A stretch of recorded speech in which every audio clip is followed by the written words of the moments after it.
Veliki pozdrav! U ovom videu ću da ispričam jedno svoje iskustvo, nešto veoma interesantno što se meni dogodilo lično, pa sad to želim da podijelim sa vama. Radi se o datingu preko jedne aplikacije, dating online.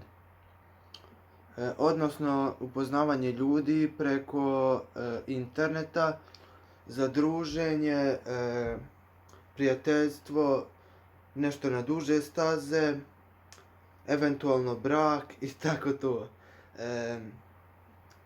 Znate svi da je to danas jako popularno, koliko u svijetu, tako i na Balkanu.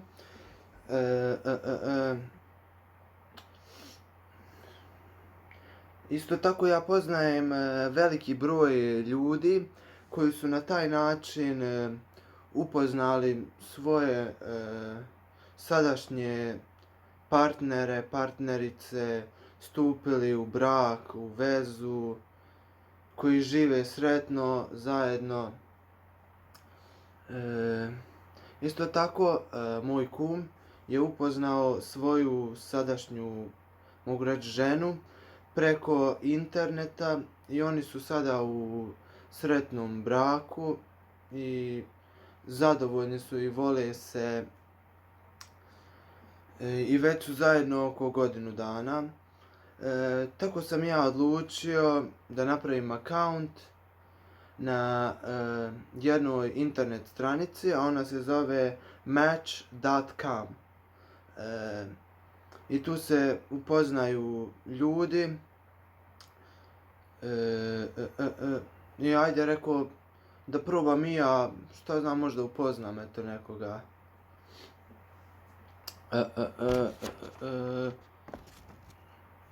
I tako da ja sam napravio taj account. Nije prošlo ovako ni 7 dana. Meni se javio kao neki par koji želi, momak i djevojka. Tu su oni možda nekih 26, 7 do 30 godina, ne znam sad tačno.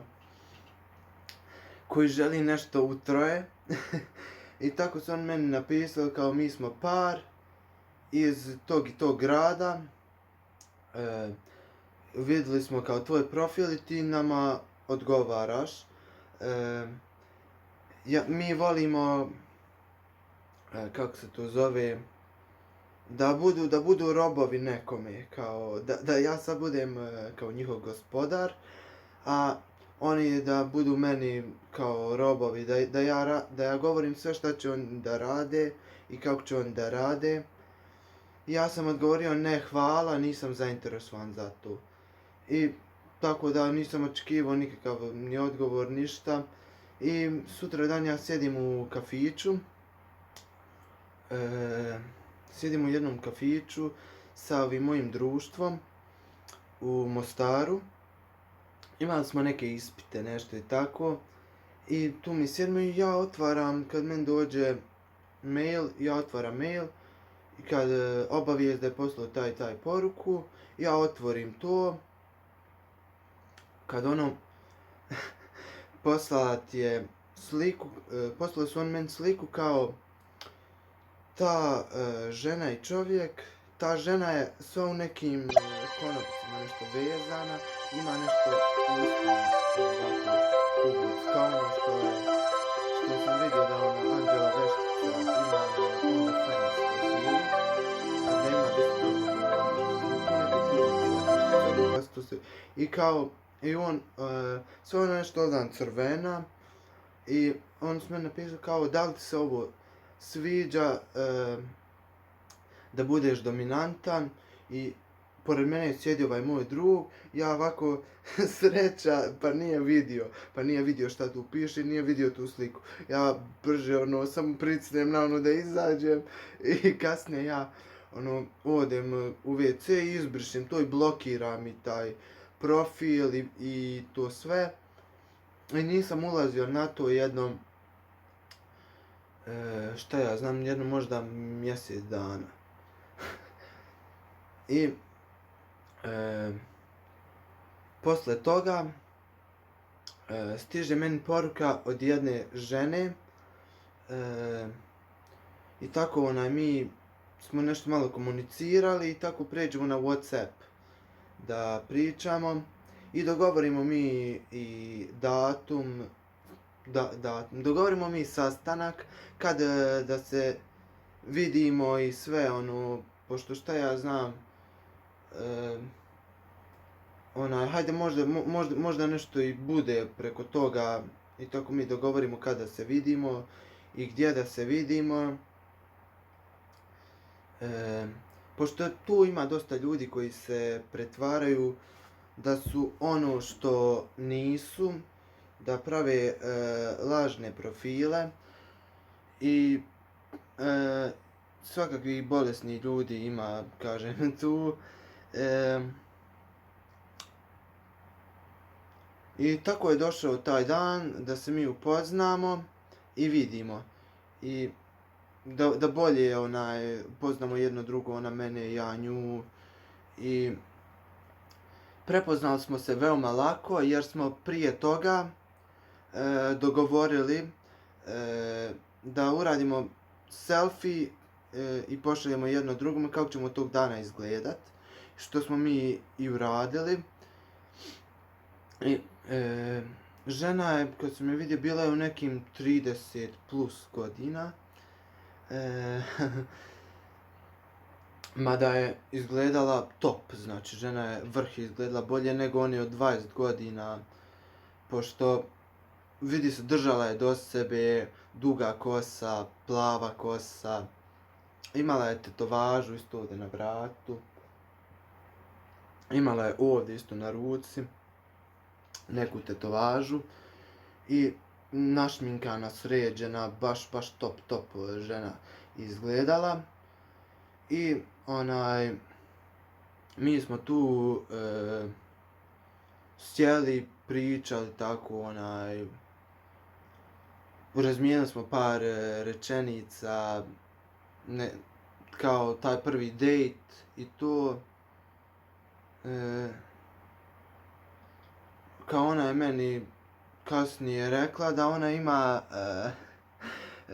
30 i blizu 37 godina, od 36 na 37 godinu, što meni to nije predstavljalo nikakav problem, kao ni njoj nije predstavljalo što ja tad imam 19 na 20 godina. I onda smo kako se zove, pošto eto kažem, žena izgleda top, kad sad sjetim. I mi smo tako odlučili da odemo zajedno na more i da provedemo neko vrijeme zajedno. Mislim, ne mora tu ništa da bude sad, I tako da, ali uslov je bio, ja sam rekao to, pošto ja nju nisam dobro poznao, a iz prethodnih iskustava ne želim neke neugodne situacije, ne želim ništa neugodno da mi se desi, da se ja ni ona osjećamo loše. I ja sam došao na ideju da svako ide svojim autom, znači da se nađemo tamo i tamo ćemo se naći. Da svako ide svojim autom i tamo da se nađemo. Tako smo i uradili, ona je isto pristala na to.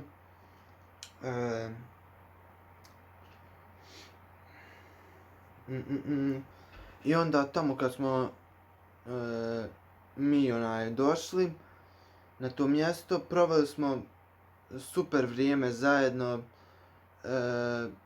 izlazili smo, hodali, išli smo u druge gradove, čak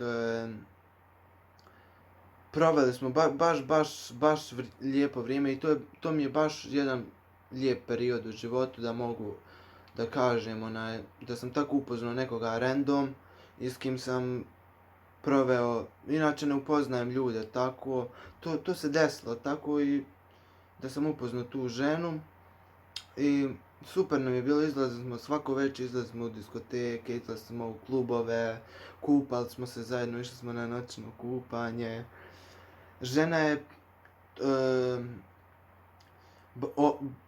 otvorena za sve, šalili smo se, zezali, pričali. Ali tako ja te godine, eto, nisam nešto ni planirao da ću ići na more, ali to mi je tako dobro došlo, pošto svi moji prijatelji su ili otišli negdje na selo, ili su otišli u druge gradove, ili su otišli na fakultet negdje da upišu. Svi su tako se odselili i preselili. I tako da mi je to dobro došlo, imao sam para da to se platim, tih nekih 7 dana što smo bili zajedno, što smo proveli. Super mi je baš bilo. I tako da smo nastavili druženje posle toga i da smo se i viđali još posle toga par puta.